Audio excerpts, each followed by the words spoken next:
Same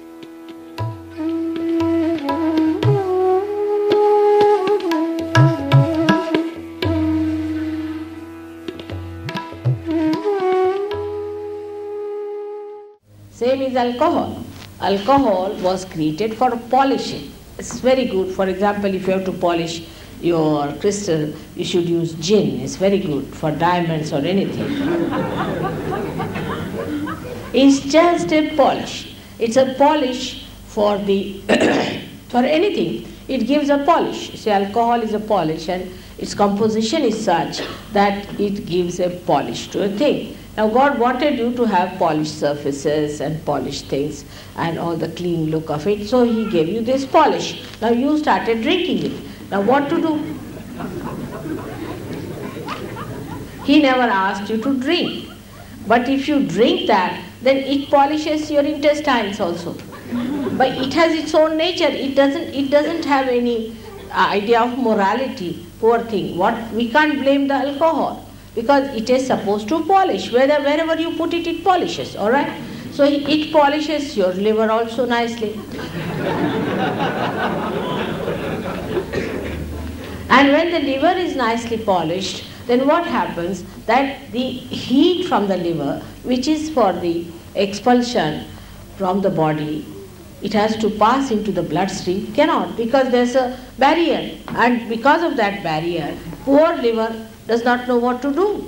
It just goes on accumulating all the heat within it, and that's how your liver goes out of circulation of anything.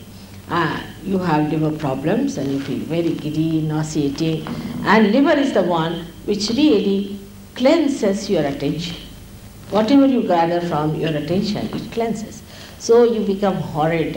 You are all the time angry, hot-tempered, you bark at people all the time.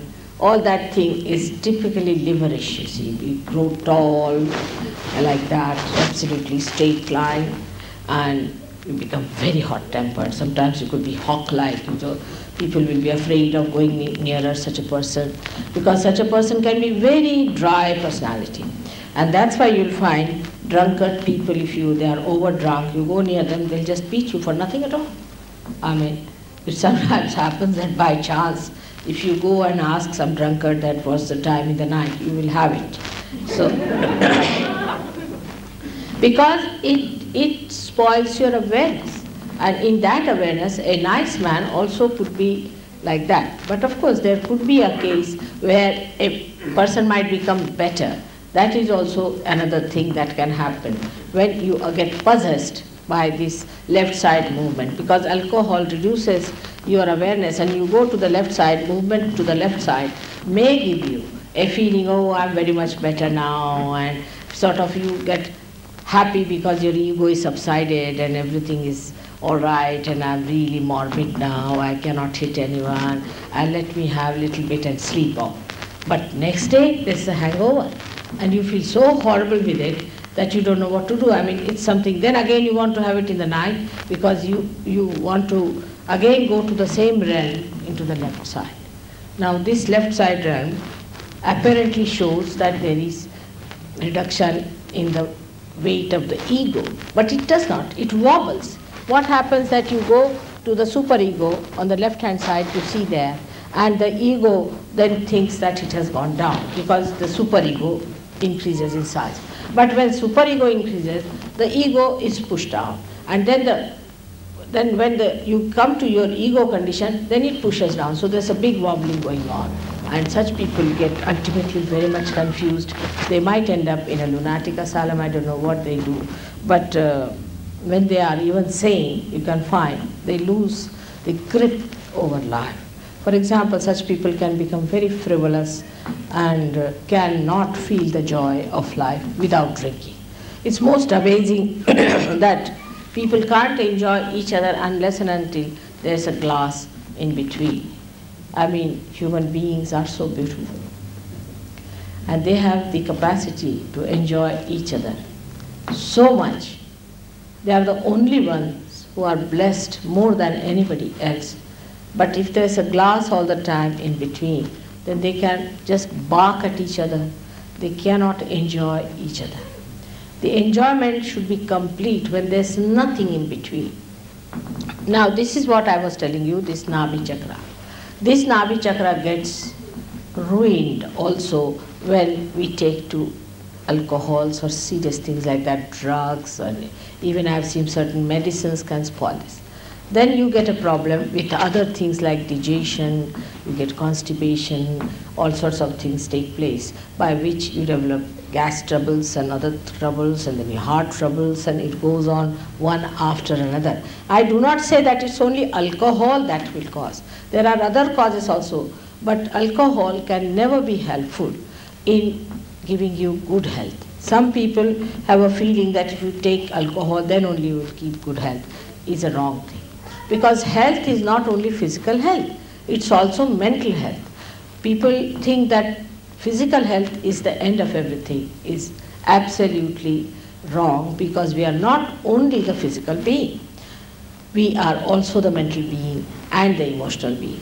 And when you play too much with your Nabhi Chakra, you have the biggest problem, and that is that you can never be successful in life as far as enjoyment is concerned of your achievements. Mother, I just want to know why, if alcohol is so bad for you, did Christ turn the water into wine? Oh, you see, that's another big mistake. That time wine was not this kind of a wine.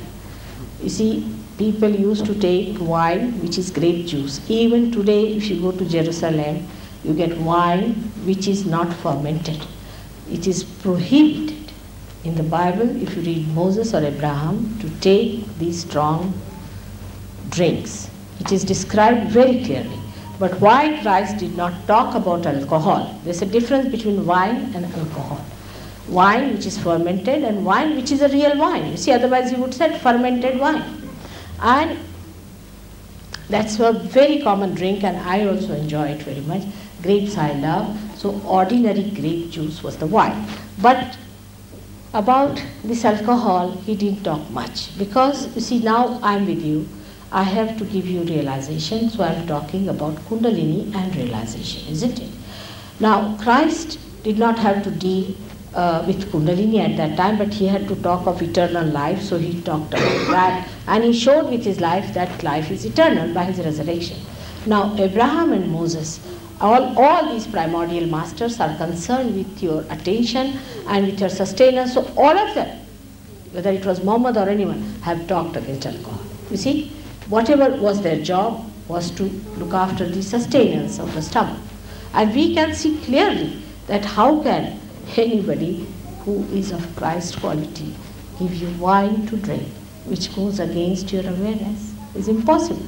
But that's how it is. We do not, you see, we mold everything according to our ideas, but wine means ordinary wine. You go today even, if you ask for wine, even in Switzerland, you'll be surprised that ordinary grape juice is called as wine. Even the grape, that creeper is called as wine. The whole thing is called as wine, yeah. Now there is no fermentation as far as wine is concerned, but this is what it was. All right?